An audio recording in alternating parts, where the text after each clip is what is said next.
নমস্কার প্রিয় দর্শক বন্ধুরা, একটি নতুন ভিডিওতে আপনাদের স্বাগত জানাই। একটি আনন্দ সংবাদ, স্বস্তির সংবাদ রয়েছে। অতিরিক্ত গরমে স্বস্তির খবর দিল গৌহাটি আবহাওয়া দপ্তর।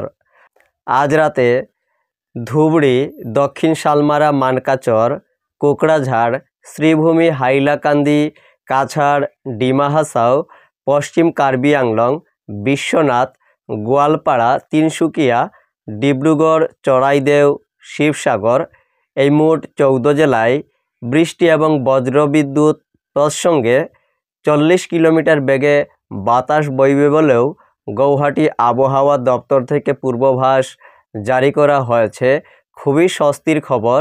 প্রচণ্ড গরমে লোকের এতই জ্বালা যন্ত্রণা হচ্ছে, তো খুবই স্বস্তির খবর আবহাওয়া দপ্তর থেকে জানানো হয়েছে, পূর্বাভাস জারি করা হয়েছে। তথ্যগুলি আপনারা শেয়ার করতে পারেন। ধন্যবাদ।